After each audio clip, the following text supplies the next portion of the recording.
അപ്പോൾ തമിഴ്നാട്, ഈ തമിഴ്നാട് എന്ന് പറയുമ്പോൾ ഇപ്പോൾ ശരിക്കും ഒരു ജനം എന്ന നിലയിൽ ഒരു മുഖ്യമന്ത്രി വന്നതാണ് സമയണത്. എല്ലാം ടെക്നോളജി ഉണ്ട്, മൊബൈലുണ്ട്, പണ്ടത്തെ അവസ്ഥയല്ല. ഇന്ത്യയെ മൊത്തം സംബന്ധിച്ചോളം നമുക്ക് എങ്ങനെയാണ് 2014 മോദിനെ തോന്നണേ, അതേപോലെ തന്നെ ഒരു മുഖ്യമന്ത്രിയാണ് തമിഴ്നാടിന് വിജയ്. അദ്ദേഹം നമ്മുടെ രാജ്യത്തിന്റെ ഭാഗ്യമാണ്. അവരുടെ ഗ്രൂപ്പും വിദ്യാഭ്യാസമുള്ള ആൾക്കാരാണ് ആളെ കൂടുള്ളവരൊക്കെ. അപ്പോ വിജയ് സാറിന് ഞാൻ ചെറിയൊരു സെഷൻ ഉണ്ടാവും. സാറ് പറ്റെങ്കിൽ ക്ഷമയുണ്ടെങ്കിൽ ആരെങ്കിലും പറഞ്ഞു കേൾക്കുന്നുണ്ടെങ്കിൽ ഒന്ന് കേൾക്കാൻ ശ്രമിക്കുക, അല്ലൊന്ന് സ്നേഹിക്കാൻ ശ്രമിക്കുക. സമാധാനമുണ്ട്. അപ്പോ മോദി അപ്പൊ മയിലാടംതുറൈ വഴി നിന്ന് പോവാ. വിജയൻ അങ്ങോട്ട് പോയി കാണുക, അങ്ങോട്ട് പോയിട്ട് കണ്ട് സംസാരിക്കും. നമ്മുടെ രാജ്യത്തിന്റെ ഭാഗ്യമാണ് തമിഴ്നാട് ഇപ്പോ. അപ്പൊ ഈ മയിലാടുംതുറ റൂട്ടിലാണ് നമ്മുടെ ട്രിച്ചിന്ന് മയിലാടുംകുന്ന് ആ റൂട്ടിലാണ് നമ്മുടെ ചിദംബര ക്ഷേത്രവും രംഗനാഥ ക്ഷേത്രവും സ്ഥിതി ചെയ്യണം തോന്നുന്നു. എനിക്ക് ഓർമ്മ. രണ്ടും പോയി കാണാം. അവിടെ പോയി തൊഴു. അപ്പൊ അവിടെ വെച്ച് രണ്ടാളും പോയി കാണും. അപ്പൊ അങ്ങനെ കാണുമ്പോ ആ ഒരു ഈ ഹൈന്ദവ ഗന്ധം ഇപ്പോ തോന്നുന്ന ഇന്ത്യയിൽ മുഴുവൻ ഉള്ളതിൽ ഇപ്പൊ വാരണാസിയിലേക്ക് അപേക്ഷിച്ച് നോക്കുമ്പോ ഹൈന്ദവ ഗന്ധം ഉള്ളത് ഈ തമിഴ്നാടൻ ഈ അമ്പല തെരുവുകളിൽ മാത്രമാണ്. അപ്പൊ വിജയ് അതിന്റെ ഒപ്പം തന്നെ ഈ തിരുപ്പഴംകുன்றത്ത് ഉണ്ടായ ആ പ്രശ്നം ആലോചിക്കുക. അപ്പൊ അമ്പലത്തിന്റെ അടുത്തുള്ള ഇറച്ചി മാർക്കറ്റ്, മീൻ മാർക്കറ്റ്, അവർക്ക് നല്ലൊരു സ്പേസ് കൊടുക്കുക, നല്ലൊരു സൂപ്പർ മാർക്കറ്റ് ലെവലിൽ ഒരു മാർക്കറ്റ് ഉണ്ടാക്കി കൊടുക്കുക.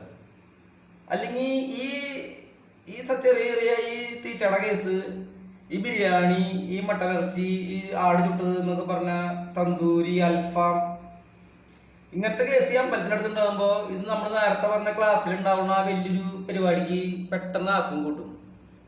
അത് വിജയ് ശ്രദ്ധിക്കുക, ഇത് മോദി സാർ ശ്രദ്ധിക്കുക. പറ്റിക്ക് നിങ്ങൾ കാണണമെന്ന് ആഗ്രഹം ഉണ്ടെങ്കിൽ.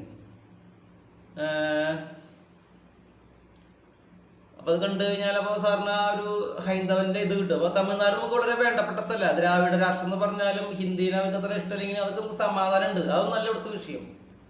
തമിഴ്നാട് ഇന്ത്യയുടെ സ്റ്റാറാണ്. സ്റ്റാർ കൺട്രി അല്ല, സ്റ്റാർ ഡിസ്ട്രിക്റ്റ് അല്ല, സ്റ്റാർ സ്റ്റേറ്റ് ആണ് ഇന്ത്യയുടെ.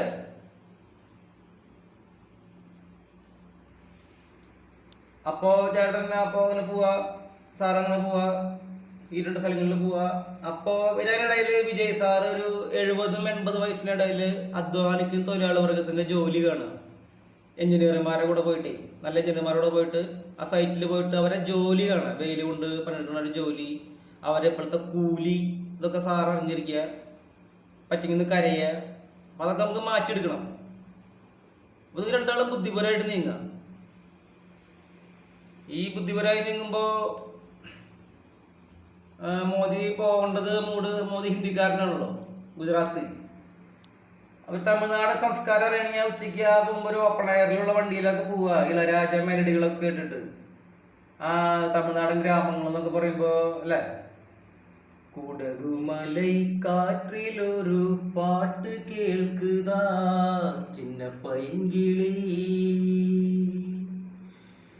ഏതോ നിனைவுதா உன்னை சுட்டி பறக்குது, உன்னோடு நினைவுதா என்னை சுட்டி தறக்குது, எற்ற இடி என் வழிதானே മാനേ, കുടകുമലൈ കാറ്റിൽ വരും പാട്ടു കേൾക്കുതാ ചിന്ന പൈങ്കിളി.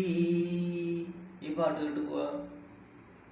അപ്പോഴേക്കും ഇതൊക്കെ ഞാൻ അപ്ലോഡ് ചെയ്യുന്നതിനെ കുറിച്ച് ആലോചിക്കാം എന്ന് പറഞ്ഞു കഴിഞ്ഞാൽ അങ്ങനെയാണ് നമ്മുടെ അവസ്ഥ. അപ്പൊ വിജയ് സാർ എന്നെ ഇഷ്ടപ്പെടാൻ ശ്രമിക്കുക. നമ്മൾ സത്യസന്ധനായ ഒരു സയന്റിസ്റ്റാണ്. നമ്മുടെ രാജ്യത്തെ രക്ഷിക്കാൻ ശ്രമിക്കുന്ന ഒരു അധ്യാപകൻ. നമ്മുടെ രാഷ്ട്രത്തിന്റെ പ്രശ്നങ്ങൾ കണ്ടുപിടിച്ച് ജനങ്ങളെ സഹായിക്കുക, അതൊക്കെയല്ല രാഷ്ട്രീയം എന്ന് പറയുന്നത്. ആർക്കും ശല്യമില്ലാത്തൊരു മനുഷ്യൻ, ഡീസൻ്റായ ഒരു മനുഷ്യൻ. പക്ഷെ ഈ ബലി കൊടുത്ത ആൾക്കാർ നിൽക്കണ അവസ്ഥ ഇപ്പോഴും ഒന്നും അറിയാത്ത പോലത്തെ ആൾക്കാർ ഇഷ്ടം. ഇത് ആരും ബേസിൽ എത്ര കൊല്ലം മുമ്പാണ് ഇതൊക്കെ ഉണ്ടായേ.